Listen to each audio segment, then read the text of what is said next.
சூரிய சக்தி காற்றாலை மின் நிலையங்கள் பல்வேறு தொழில் முனைவோர்கள் அந்த ஷேர் ஹோல்டர்ஸ் அவங்க மூலியமாக அது ஒரு தொழிலாகவே இப்போ வந்துருச்சு. அதை உற்பத்தி நிலைக்கு அது வந்துருச்சு. உற்பத்தி பண்ணக்கூடிய நிலையில் இருக்கும்போது அதையெல்லாம் மின்சாரத்துறை அந்த துணை மின் நிலையங்களை அதோட ஜாயின் பண்ணுறது, அதை இணைப்பதற்கான முன்னெடுப்புகளை அந்த துறை சார்ந்த அதிகாரிகள் எடுக்க மாட்டேங்கிறாங்க. அதனால் அந்த முதலீடு போட்டவர்களுக்கு பேங்க்கில் லோன் எடுத்து தான் போட்டிருப்பாங்க, அவங்களுக்கு வட்டி கட்ட வேண்டிய சூழ்நிலை வந்துருச்சு. ஆனாலும் அதோட உற்பத்தி ப்ரொடக்ஷனே இல்லாமல் இருக்கிறதெல்லாம் பெரிய பிரச்சனையை உண்டாக்கும். ஏன் அரசு இவ்வளோ தொய்வாக இருக்குது, ஏன் சம்மந்தப்பட்ட அதிகாரிகள் அதை கண்டுக்கவே மாட்டேங்கிறாங்க அப்படின்னு பொதுமக்கள் பெரிய ஒரு குறைய வச்சிருக்காங்க. செய்தி எப்படி சார் பார்க்குறீங்க? மின்சாரம்ங்கிறது ரொம்ப அத்தியாவசியமான ஒரு தேவை. எப்படி மின்சாரம், தங்குவதற்கு வீடு, குடிநீர், இதெல்லாம் எதில் பெட்ரோல், இப்போ எரிபொருள்னா பெட்ரோல் அப்படின்னு சொல்கிறோம். இப்போ எதெல்லாம் ரொம்ப அத்தியாவசியமாக அன்றாட தேவையாக இருக்குதோ அதில் நீங்கள் டிமாண்டை க்ரியேட் பண்ணுறீங்கன்னு வச்சிங்க, அதில் மக்கள் எது வேறு வழி இல்லை, காசு எவ்வளோ ஆனாலும் பரவாயில்ல அப்படின்னு டெய்லி எல்லாருக்கும் பால் கிடச்சிக்கிட்டு இருக்கு. திடீர்னு 2 நாள் சப்ளை நிறுத்திடுறாங்கன்னு வச்சுங்க, 3ஆவது நாள் ஒரு கடையில் மட்டும்தான் பால் இருக்கு. எவ்வளோ விலை சொன்னாலும் 1 லிட்டரு 150 ரூபான்னா ரெடி, அது வாங்கிறதுக்கும் ஆள் இருக்காங்கல்ல. இப்போ அப்படி ஒரு பக்கம் என்னென்னா, அரசு அவங்க நடத்தக்கூடிய அனல் மின் நிலையம், அணுமின் நிலையம், இந்த உற்பத்தி இதிலெல்லாம் அவங்களால பண்ணுறாங்களோ அது பண்ணுறாங்க. அதை எஃபெக்டிவாக எஃபிஷியண்ட்டாக பண்ணாமல் இருக்கிறது. அதுக்கு எப்படி அப்படின்னா, மூலப்பொருள் இப்போ அனல் மின் நிலையம் அப்படின்னா கறி, நிலக்கரி. இது நிலக்கரியை நாங்கள் இறக்குமதி பண்ணுறோம். இறக்குமதி பண்ணுறத சப்ஸ்டாண்டர்டாக நம்ம நிலக்கரி வாங்கினோம்னா அது ப்ரொடக்ஷன், எதிர்பார்த்த ப்ரொடக்ஷன் கொடுக்காது. எதிர்பார்த்த ப்ரொடக்ஷன் கொடுக்கலன்னா டிமாண்டை நம்மளால் ஃபுல்ஃபில் பண்ண முடியாது. டிமாண்டை ஃபுல்ஃபில் பண்ணால் என்ன பண்ணணும், தனியார்கிட்டேருந்து வாங்கணும். சரி, அரசுகிட்டேருந்து ஒரு உற்பத்தி ஆகி அது பயனீட்டாளருக்கு வரக்கூடிய ஒரு யூனிட் எவ்வளோ வாங்குறீங்களோ, இப்போ தனியார்கிட்டையும் அதே ஒன்றால் வாங்க முடியாதா? டபுள் ஆகும், டபுள் ட்ரிபிள். ஓன்ட்ட வாங்கிறதுக்காக தாண்டா நான் இங்கேயே இது பண்ணி வச்சுருக்கிறேன். என்னால் சக்ஸஸ்ஃபுல்லாக அனல் மின் நிலையத்தை, எங்களுக்கு ஆட்சி இருக்குது, அதிகாரம் இருக்குது, அதிகாரிகள் இருக்கிறார்கள், வேலை செய்யக்கூடிய ஆட்கள் இருக்கிறாங்க, அவங்களெல்லாம் வச்சு என்னால் தட்டி தூக்க முடியும். நான் ஏன் பண்ண மாட்டேங்கிறேன்? உனக்கு பிஸ்னஸ் கொடுக்கணுங்கிறதுக்காக தான். அதனால் நான் கேட்குற ரேட்டு நீ கொடு, அதில் எனக்கு கமிஷன் இவ்வளோ கொடு இப்படின்னு தான் இவ்வளோ நாள் அரசு இயங்கி கொண்டு இருந்திருக்கிறது. சரி, இந்த மின் விநியோகம் நடக்கணும், அதுக்கு டிரான்ஸ்ஃபார்மர் ஒரு தடவை நல்ல டிரான்ஸ்ஃபார்மர் வாங்கி போட்டுவிட்டோம்னா அது கிட்டத்தட்ட ஒரு 20-30 வருஷத்துக்கு வந்துச்சுன்னா ஏதாவது பயனா? அதை வச்சு வேறு காசே பண்ண முடியாது. அதனால அது சப்ஸ்டாண்டர்டாக வாங்கணும். நிர்ணயிக்கப்பட்ட விலையை விட அதிக தொகை கொடுத்து வாங்கணும். சப்ஸ்டாண்டர்டாக வாங்கணும், அதை அதிக விலைக்கு வாங்கணும். ஸோ அதில் எல்லா விதத்துலேயும் கமிஷனு. இப்போ அதுதான் கேஸ் அண்ணன் செந்தில் பாலாஜி. இப்போ வீட்டில் ஏதோ ரைடுன்னெலாம் சொல்கிறாங்க. எந்த அளவுக்கு இதுன்னு நடுப்புற ஹார்ட் டிஸ்கே காணா போச்சு. சரி, அந்த ஹார்ட் டிஸ்க்கு காணா போனது திரும்ப கண்டுபிடிச்சிட்டோம், பெங்களூரில் போய் எடுத்துகிட்டு வந்துட்டோம் அப்படின்னு தெரியும். இடி ரைடு வந்தப்ப அதிகாரியோடைய காரை உடைச்சாங்க, அவங்கள்ட்டேருந்து பென்ட்ரைவ் எல்லாம் பிடுங்கிட்டு போயிட்டாங்க அப்படின்னாங்க. அதை ஃபார்மேட் பண்ணி கொடுத்தாங்க அப்படின்னு அந்த க்ஷண நேரத்தில் ஃபார்மேட் பண்ண தெரிஞ்ச செந்தில் பாலாஜி அண்ட் கரூர் கம்பெனிக்கு இதெல்லாம் அந்த ஆர்டிஸ்ட்கெலாம் ஒரு மேட்ரு 2 நாளாக காணுன்னாங்க. அதில் என்ன இருக்குது? சரி, இப்போ இவங்களாவது பிடிச்சிட்டாங்கல்ல, நல்ல வேலை, நாங்கள் அனைத்து ஆர்டிஸ்டையும் கண்டுபிடிச்சோம், அதில் இருக்கிற எல்லா டேட்டாவும் அதிலேயே இருக்குது, எல்லாத்தையும் ரெக்கவர் பண்ண அப்படின்னு இவங்க சொன்னாங்களா? சொல்லலை. ஆகவே இந்த மின்சாரத்துறைங்கிறது கொள்ளையடிக்கக்கூடிய ஒரு துறையாக இருக்கிறது. அதில் நம்ம எண்ட் யூஸருக்கு இஷ்டத்துக்கு இவனுக்கு 100 மீட்டர் 100 யூனிட் 200 யூனிட் ஃப்ரீனவுடனே இவன் அண்ணாந்து பார்த்துக்கிட்டே, ஆஹா 200 யூனிட் வரைக்கும் நமக்கு ஃப்ரீ போல இருக்குது அப்படின்லாம் நினச்சி. ஆனால் நீங்கள் அப்படி சொல்கிறீங்க. ஆனால் துறை சார்ந்த அமைச்சர் என்ன சொல்கிறாரு, நாங்கள் பதவியேற்று 1 மாதம் ஆகுது, ₹1 கூட நாங்கள் சம்பாதிக்கல, நாங்கள் சேவையாக தான் அந்த இதையே. அதான் அது ஏக்கமாக தான் அவர் சொல்லியிருக்காரு. இந்த ஆள் வேறு மைக்கை பிடிச்சிட்டு நான் திருடவும் மாட்டேன், திருடவர்களை சும்மாவும் விட மாட்டேன், அதற்கான வாய்ப்பை ஏற்படுத்தி தர மாட்டேன்லாம் உருட்டியிருக்காரு. யார்? விஜய். அது ஒரு சினிமா டைலாக்கு.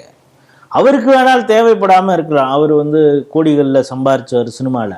ஆனால் போஸ்டர் ஓட்டிட்டு திடீர்னு அவனுக்கே தெரியாமல் எலெக்ஷனில் நின்று ஜெயிச்சு வந்திருக்கான். எலெக்ஷனில் ஏதோ கொஞ்சம் செலவு பண்ணியிருந்தானா அவன்லாம் என்ன பண்ணுவான்? அதனால் கொஞ்ச நாள் தான் இருக்கும் கை சொரியாமல், அதுக்கப்புறம் அரிக்க ஆரம்பிச்சிடும், அவனும் சொரிய ஆரம்பிப்பான் அப்படிங்கிறது என்னுடைய இது.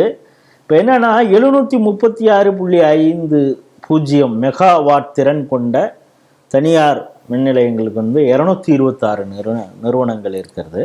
400 மெகாவாட் திறனில் தயாரிக்கக்கூடிய அளவுக்கு ஒரு 4 நிறுவனங்கள் இருக்குது.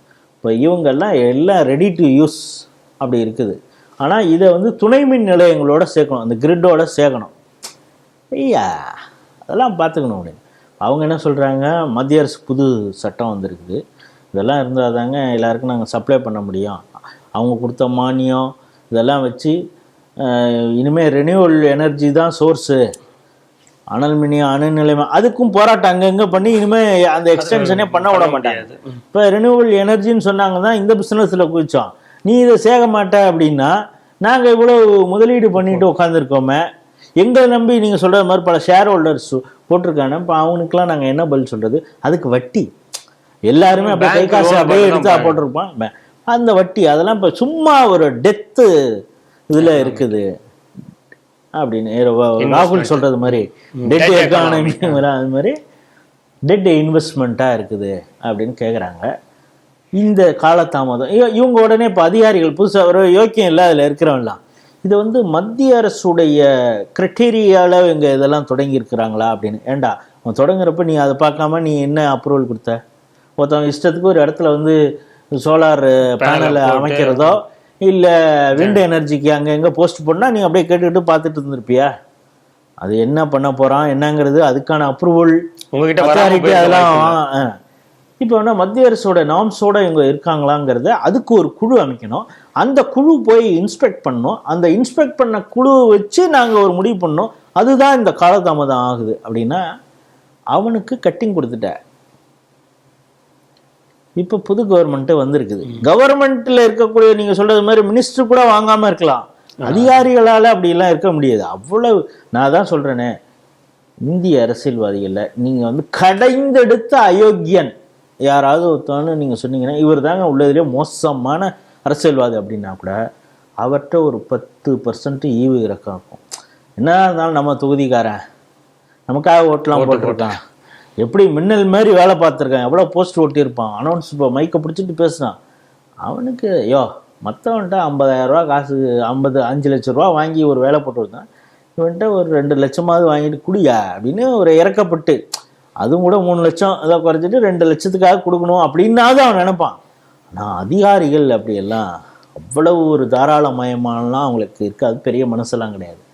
அவனுக்கு எந்த கவர்மெண்ட் இருந்தாலும் அதில் அடித்து பிடிச்சி திங்கணும். அவனுக்கு வந்து அது டெக்னிக்கல் தெரியும், எப்படி காலதாமதம் பண்ணணும், அந்த காலதாமதம் பண்ணால் அவனுக்கு என்ன மாதிரியான லாஸ் வரும், அந்த பாதிப்பில் எப்படி வழிக்கு வருவான், இதெல்லாம் அதிகாரிகளுக்கு தெரியும். ஸோ நீங்கள் நம்ம நினைக்கலாம் கவர்மெண்ட் வந்து விஜய் பார்த்தீங்களா அவர் என்ன பேசினார்னு அப்படின்னு, அவர் 1000 டைலாக் பேசலாம், கீழே இருக்கிறோம். நீங்கள் சாதாரண வந்து செக்ஷன் ஆஃபீஸர் வந்து பெரிய ஹெட் ஆஃபீஸர் இருக்கான் பாருங்க, பெரிய அவனே கூட வந்து இது செக்ஷன் ஆஃபீஸர்லாம் பண்ணுற கூத்தெல்லாம் பார்த்தீங்கன்னா இதெல்லாம் நம்ம பார்த்துருக்குறோம். சலோயா சலோ அப்படிமா, நீ வா பொறுமையாக வா, நீ இங்கே தாண்டி வரணும், என்னுடைய நோட்டு போட்டு நான் மேலே பாஸ் பண்ணாதான் அதெல்லாம் நடக்கும், என்னை கவனிச்சாதான் நடக்குங்கிறது மாதிரி தான் அதிகாரிகள். ஆகவே இந்த அதிகாரிகள்லாம் சேர்ந்து இது பண்ணுங்க. ஏற்கனவே டிரான்ஸ்ஃபார்மர் ஊழல் இருக்கிறது, நிலக்கரி ஊழல் இருக்குது, இதையெல்லாம் எப்படி செய்ய போகிறோம், ஹார்ட் டிஸ்க்கு இதெல்லாம். இது வந்து எப்போவுமே இந்த மின்சாரத்துறை ஒரு சிக்கலான துறை. ஆற்காடு வேற சமைச்சு சொல்லியிருக்க, தோத்ததே என்னால் தான், நான் பெரிய தோல்வியை வாங்கி கொடுத்து விட்டேன் கருணாநிதிக்குலாம் ரொம்ப நொந்துவார்.